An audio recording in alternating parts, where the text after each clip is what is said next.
होली कौन होई कौन जौन हमर बुढ़ावा पुरनिया सुनले बड़े पहले वो होली होई अरे की ओइले ओइले परदेसिया खेलब होली ओइले ओइले परदेसिया खेलब होली ओइले ओइले परदेसिया खेलब होली ओइले ओइले परदेसिया खेलब होली खेलब होली हो खेलब होली खेलब होली हो खेलब होली खेलब होली हो खेलब होली खेलब होली हो खेलब होली ओइले ओइले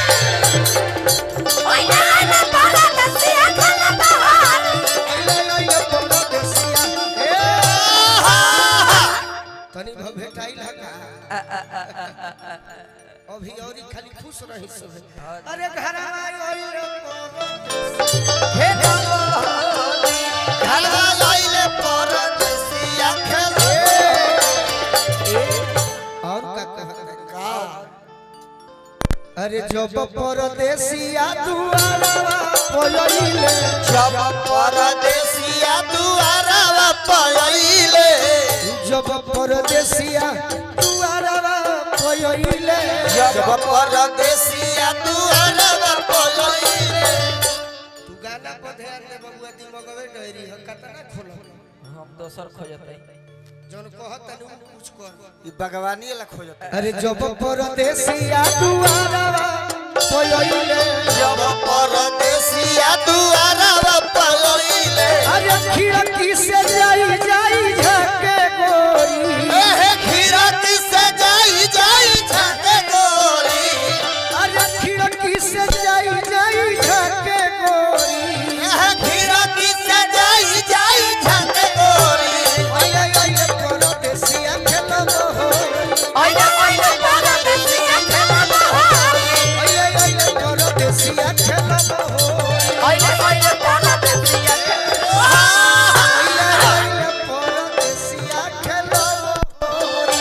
ओइले ओइले परदेसिया खेलब होली जब परदेसिया अंगना में ओइले जब परदेसिया अंगनवा में आइले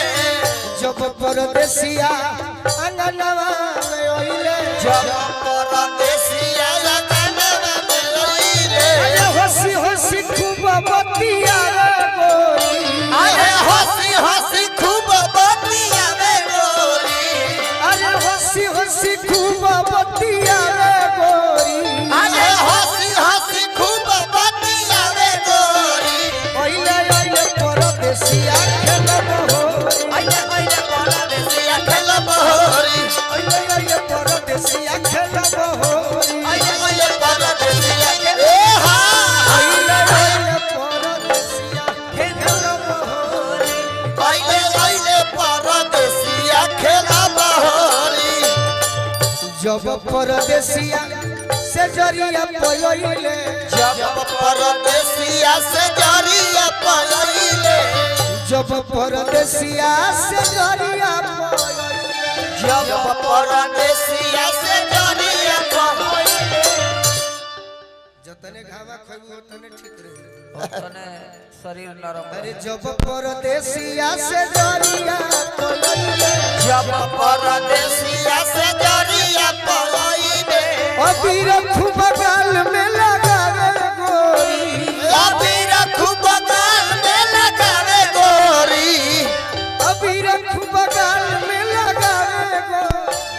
अबीर खूब गाल में लगावे गोरी ओइले ओइले ओइले ओइले परदेसिया खेलब होली ओइले परदेसिया खेलब ओइले ओइले परदेसिया खेलब ओइले ओइले परदेसिया खेलब ओइले ओइले परदेसिया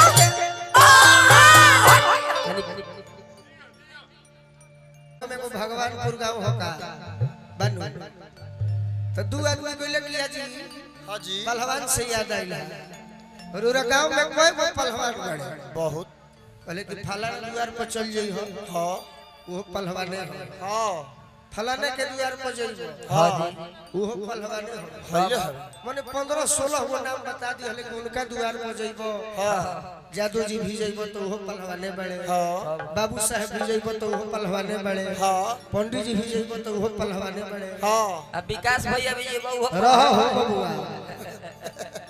तो ई ना मानी। कहली कि महाराज को गांव में हाथा ना पहलवान बड़े बड़ी तो कहता कि अपने पहाफे लगल हाँ लोग हमरो को शौक करे अच्छा रूपा केने गइली हो वो पहलवान भी गइल भाई वो पहलवाने है हां तनिया तनी रंग ले आ दिया एगो मौसा पहलवान बाड़े तनी के मानत तो एगो कान बही दुनो आंख खत्म 2020 में हाथ खत्म है गोली लगल मिला जुला के कुछ भेटात नहीं मिला जुला के विकलांग में तारा टिकट इहो बिल्डिंग में पेंटे पट्टी कर दिया तब आवो हो गई हो गई आओ अरे खाली पहलवान चाचा के गोड़ लागल बस बस बाकी लोग आशीर्वाद दे आ दिए ओकरा बाद मौसी के लागली हो मौसी के जल्दी आओ बगले में बड़ी आहा हई देखी हीरोइन